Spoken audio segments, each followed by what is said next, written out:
Hi guys, I'm Kyle. Welcome back to my channel. After about 10 months of studying abroad in Vancouver, I decided to return to Japan for just 1 week. After that, I'll be heading to Australia on a working holiday. For my last 2 days in Vancouver, I spent time having dinner and saying goodbye to the friends who became so important to me during my time there.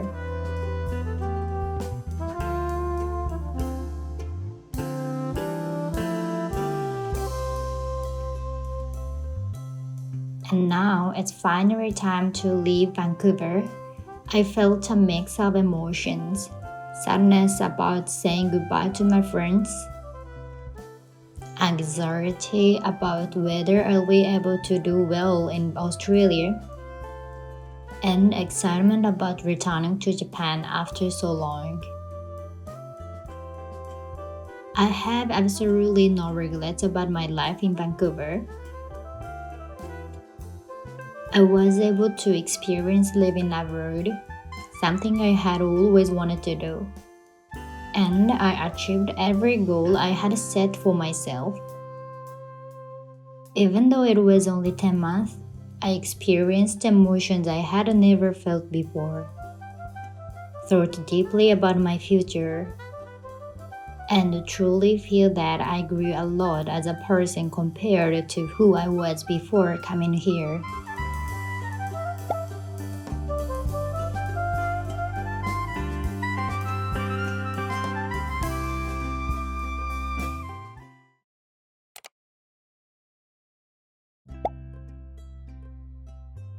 After arriving in Japan and seeing my family, I felt the tension I had been carrying for the past 10 months finally melt away.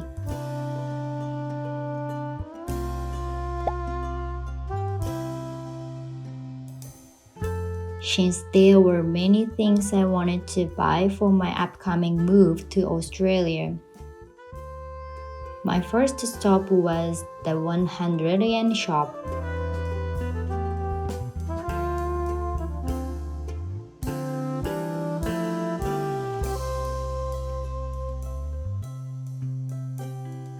For dinner, I requested my mom's homemade sukiyaki because raw eggs aren't something I could eat in Vancouver. I really wanted to enjoy sukiyaki while I was back in Japan.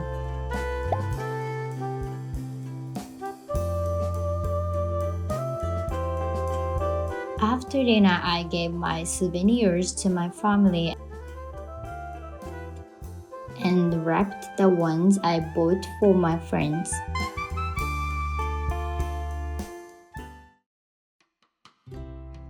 The next morning, I went to the dentist. It had been a while, but thankfully I didn't have any cavities, which was a relief. After that, I headed to my grandmother's house, where I planned to stay for 2 nights and 3 days.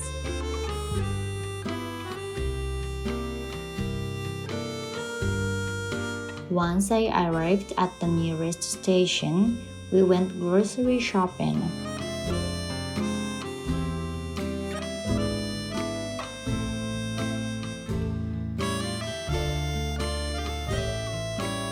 I was craving pumpkin stew, so I made it as soon as we got home and had it for dinner.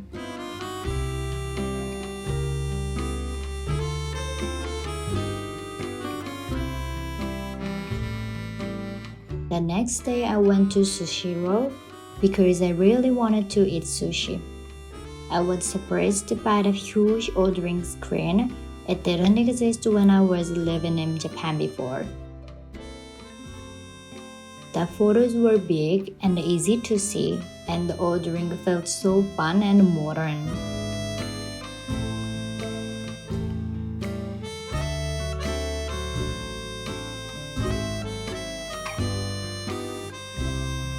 I ate until I was completely full, and the sushi tasted amazing after so long.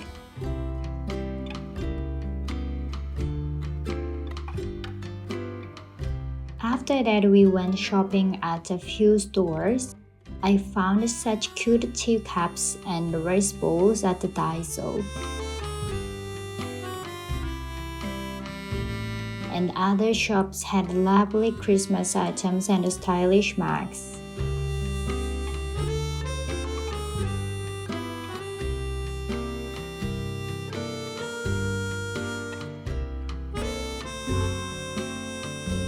Feeling thirsty, we took a break at a tea shop cafe.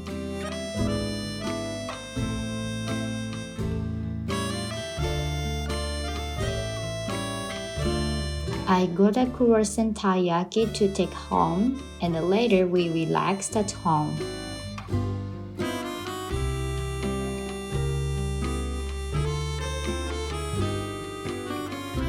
The next day, I had ramen at my grandmother's house for lunch. I eat it every time I visit, and it's always incredibly good.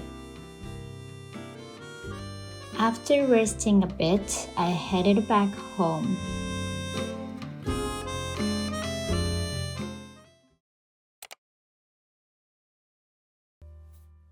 That night, I met up with friends from my previous job. We caught up on each other's lives and had such a fun time together. The restaurant was stylish and every dish we ordered was delicious. It's definitely a place I want to visit again when I'm back in Japan. The next day, I went to meet my friend's baby, who was born while I was in Vancouver. The baby was so adorable and incredibly comforting to be around.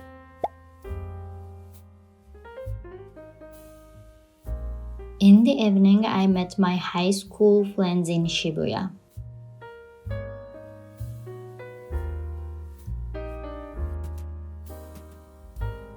Feeling the energy of Tokyo again after so long was really exciting.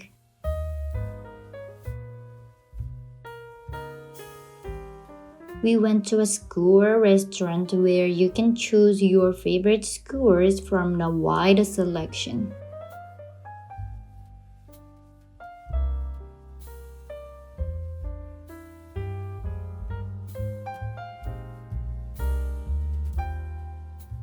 At the end, we were even given ice cream.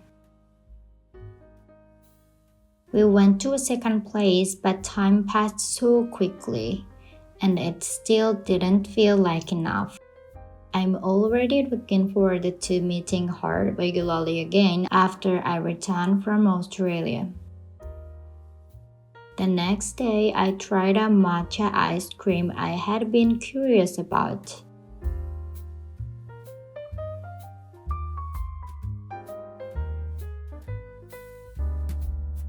That night, I met another group of friends from high school. We sometimes meet individually, but in recent years, we've often gathered as a group of 6, which I really enjoy. The night view of Marunouchi was absolutely beautiful.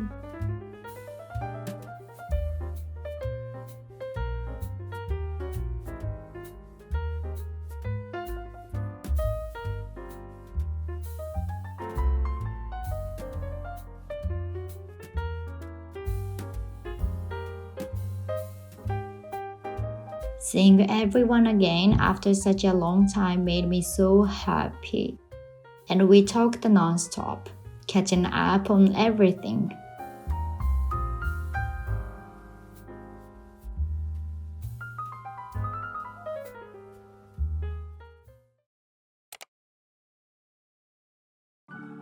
The following day was a relaxing one spent with my family. For lunch, we went out for a seafood bowl topped with a variety of fish. It was filling and delicious.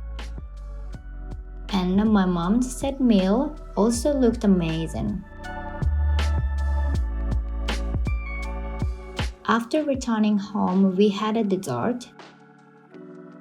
I chose a mandarin orange daifuku. The next day, my family and I went on a short trip. We visited a famous Tonkatsu restaurant that I had never been to before, and I was really excited.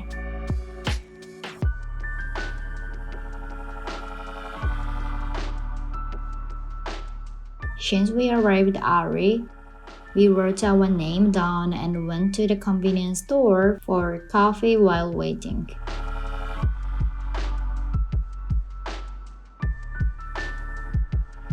Finally, we were seated. I ordered a pork loin tonkatsu set, and it was the thickest tonkatsu I had ever seen. Despite how thick it was incredibly tender and easily the best tonkatsu I've ever had. After that, we headed to Kashima Shrine.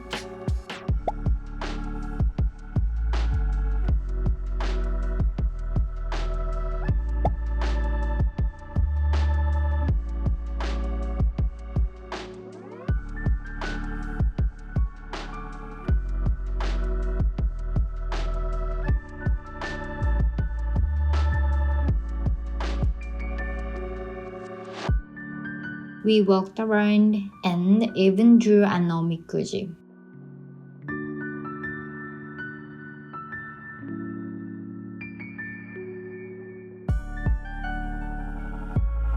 That's how I spent my short time back in Japan. Being able to see my family and my precious friends again made these days incredibly comforting and fulfilling. From the next video onward, I'll be sharing my life in Australia, so I hope you look forward to it. Thank you for watching today's video. See you in the next video. Bye.